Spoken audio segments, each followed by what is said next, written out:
beat making, the only thing that makes us happy after a long day of work. However, lately you feel like all your beats sound the same and you don't really know what to do. Well, don't worry, I have 5 awesome tricks that can make your beats sound expensive. Trick number 1. Layering multiple sounds and turn them into one unique sample. Now take a look at these 2 snares for example. I really like the body or transient of the first snare, and I like the tail of the second snare.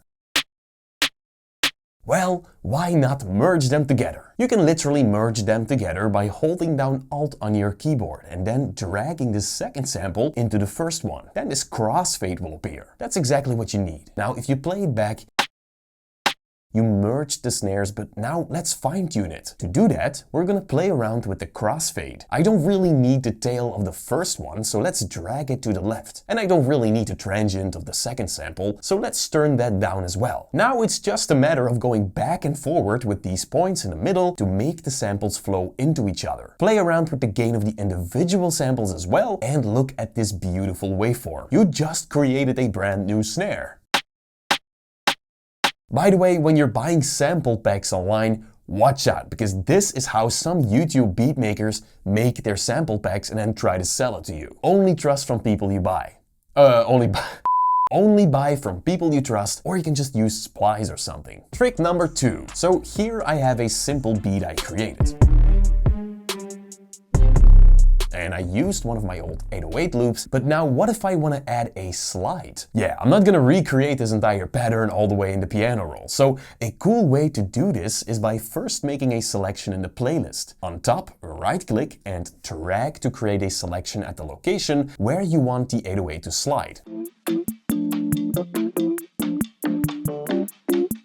Then double-click the sample and on top, make sure the pitch range is set to 24. That way we have a range of 2 octaves that slide the 808. Now right-click the pitch knob and choose Create Automation Clip. Now in the playlist, the automation clip will be where we created the selection earlier.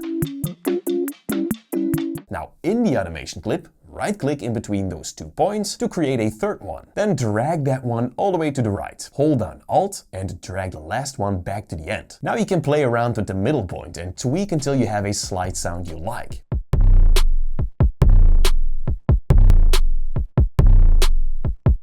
There you go. Trick number 3. Removing vocals and splitting stems from a song. Every time I need to do this, I'll just go to the ESA's website. Head over to the vocal remover on the top left and just drag in a song. Let it do its thing and there you go. 2 different tracks. One for the vocal and one for the instrumental. Let's preview the vocal first. Can't believe these haters is all on me. 1 for the money and 2 for the kick drum. That sounds extremely good. There's no trace of the background music at all. But now, what about the instrumental? Let's check if that one sounds good as well.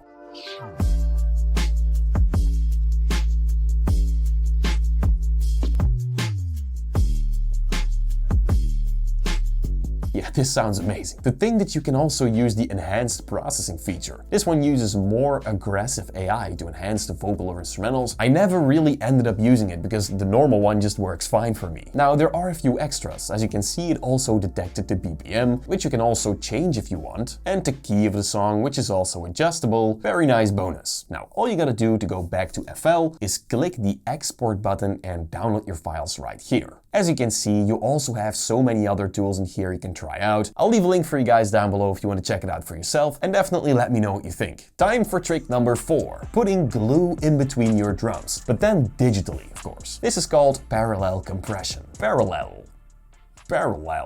It's a fun word to say. Parallel. Anyway, this is done by any professional. There's a quick way you can do this in FL Studio. So right here you can see my drum loop, right? And all of these drums are sent to an individual mixer track. Now let's go to the mixer track. And here, by default, all of these drum mixers are sent to the master, right? Now instead of doing that, select an empty mixer, right-click it and rename it to drums or something. Now hold down Control and click and drag to select all the drums, then right-click the drums bus and choose Route to this this track only. Now, instead of these mixers being sent to the master, they are being sent to this drum bus. This drum bus is then sending one signal of all your drums together to the master. This way you can kind of control the overall volume of all the drums at the same time, and you can apply effects to them. Let's mute the melody and 808 so we can only hear the drums playing. So parallel compression. This kind of glues your drums together, and to do that, select the drums bus and go to the effects rack. And here, find the fruity compressor effect. Once it's open, we're going to overcompress the signal, decrease the threshold, increase the ratio, then decrease the attack and increase the release. Now close it up. If we now play back our drums, you will hear that it sounds really flat and again overcompressed.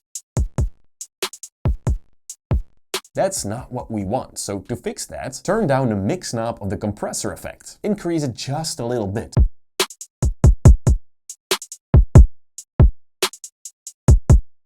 And that will mix the uncompressed signal with the overcompressed signal. This is an extremely simple and fast way to glue your drums together. Trick number 5, making a bigger impact. Let's use this sound effect of a gunshot, for example.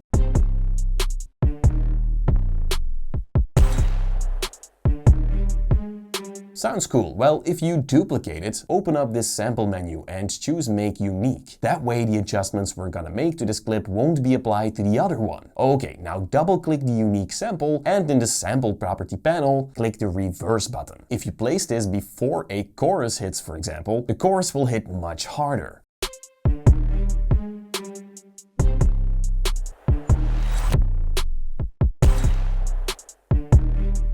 There you go. Next, I want to show you this super cool trick you can do with Patcher. So to continue the lesson, click the video right here on my left. Thank you guys so much for watching.